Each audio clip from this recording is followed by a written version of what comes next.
الحمد لله رب العالمين ولا عدوان إلا على الظالمين وأشهد أن لا إله إلا الله وحده لا شريك له وأشهد أن محمدا عبده ورسوله أما بعد. میرے بزرگوں، دوستوں، اسلامی بھائیوں اور بہنوں، السلام علیکم ورحمۃ اللہ وبرکاتہ. مشاہدین کرام، گزشتہ کئی دروس میں گناہوں کی بخشش مانگیں، اس سلسلے میں بہت ساری باتیں عرض کی گئی تھیں. مزید باتیں آج کے اس پارٹ نمبر 4 میں ملاحظہ کیجیے.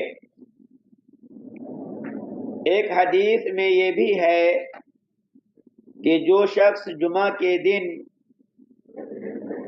فجر سے پہلے 3 بار کہے استغفر اللہ الذی لا الہ الا هو الحی القیوم واتوب الیہ، میں اللہ تعالی سے بخشش طلب کرتا ہوں جس کے علاوہ کوئی معبود برحق نہیں ہے، وہ زندہ جاوید اور ہمیشہ قائم رہنے والی ذات ہے، اور میں اسی کی طرف رجوع کرتا ہوں.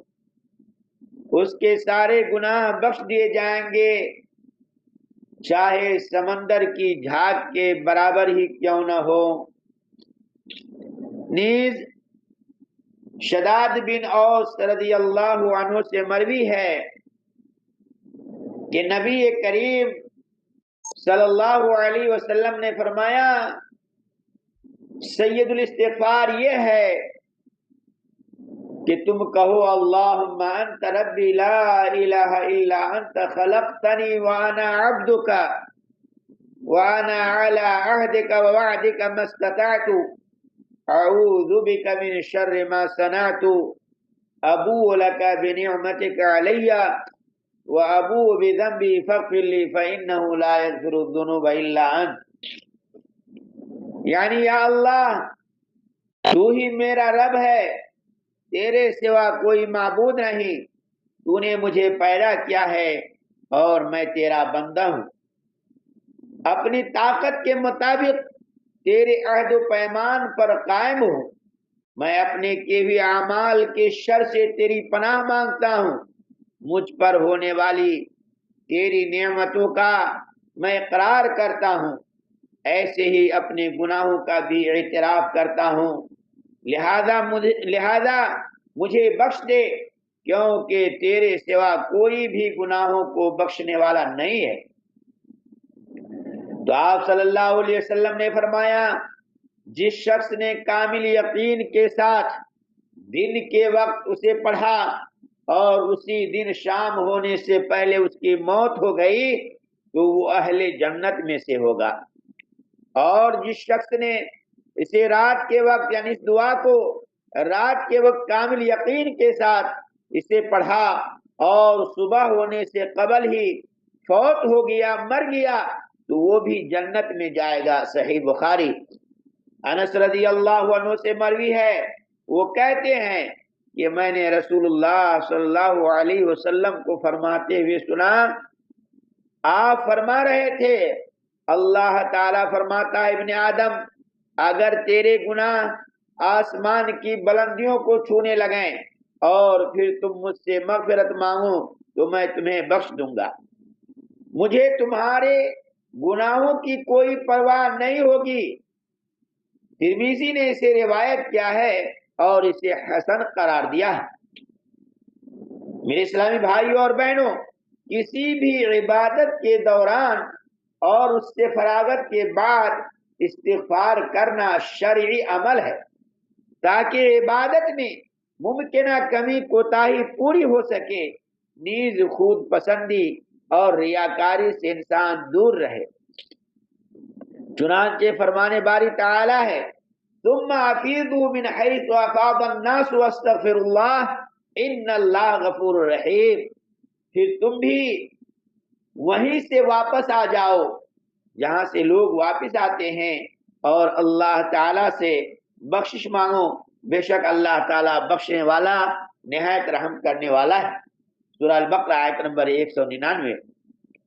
اسی طرح اللہ تبارک و تعالیٰ کا فرمان ہے وَأَقِيمُوا الصَّلَاةَ وَآتُوا الزَّكَاةَ وَأَقْرِضُوا اللَّهَ قَرْضًا حَسَنًا وَمَا تُقَدِّمُوا لِأَنفُسِكُم مِّنْ خَيْرٍ تَجِدُوهُ عِندَ اللَّهِ هُوَ خَيْرًا وَأَعْظَمَ أَجْرًا وَاسْتَغْفِرُوا اللَّهَ إِنَّ اللَّهَ غَفُورٌ رَحِيمٌ۔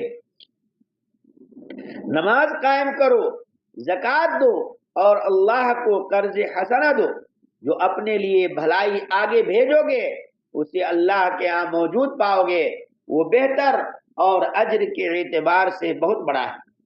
اللہ سے بخشش مانگتے رہو، بے شک اللہ بڑا غفور رحیم ہے۔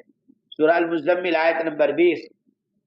چنانچہ ان دونوں آیات میں اللہ تعالیٰ نے عبادات مکمل کرنے کے بعد بھی استغفار کرنے کا حکم دیا ہے۔ اسی طرح ہر مسلمان، تمام مومن اور مسلم مرد اور خواتین، زندہ و فوت شدہ، سب کے لیے بخشش طلب کرے، کیونکہ یہ عمل نیکی، مسلمانوں سے محبت اور دلی صفائی کا باعث ہوگا، نیز اللہ کے یہاں ان کے لیے شفاعت کا ذریعہ بھی بن سکتا ہے۔ فرمان باری تعالی ہے والذین جاؤوا من بعدهم یقولون ربنا اغفر لنا ولاخواننا الذین سبقونا بالایمان ولا تجعل فی قلوبنا غلا للذین آمنوا ربنا انک رؤوف رحیم۔ جو ان کے بعد آئے وہ کہتے ہیں اے ہمارے رب، ہمیں اور ہمارے ان بھائیوں کو معاف فرما دے جو ہم سے پہلے ایمان لائے، اور ہمارے دلوں میں اہل ایمان کے بارے میں بغض نہ رہنے دے۔ اے ہمارے رب، تو بڑا نرمی کرنے والا اور رحم فرمانے والا ہے۔ سورۃ الحشر آیت نمبر 10۔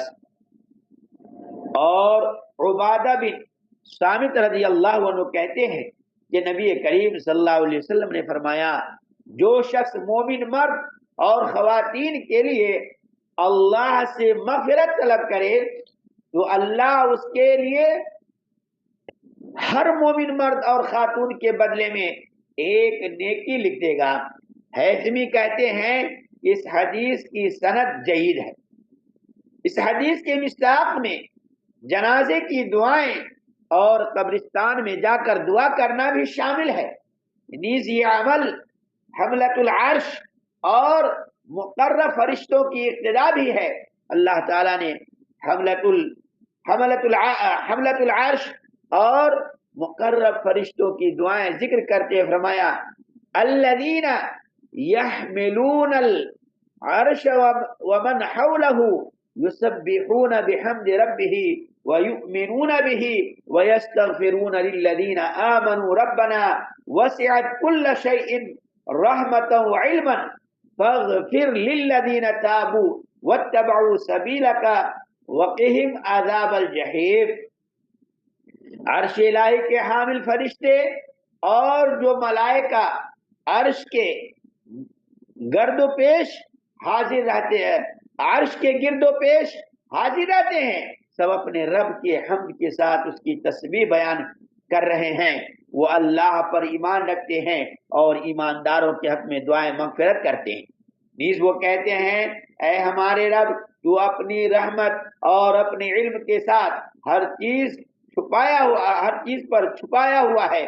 جنہوں نے توبہ کی اور تیرے راستے کی اتباع کی انہیں جہنم کے عذاب سے محفوظ فرما۔ سورہ غافر آیت نمبر 7۔ بلکہ یہ عمل تمام مومنوں کے لیے سب سے بڑی خیر خواہی کا عمل ہے۔ اللہ تعالیٰ سے دعا ہے کہ اللہ تعالیٰ ہم تمام مسلمان بھائیوں کو ان ساری باتوں پر سن کر عمل کی توفیق عطا فرمایا، آمین۔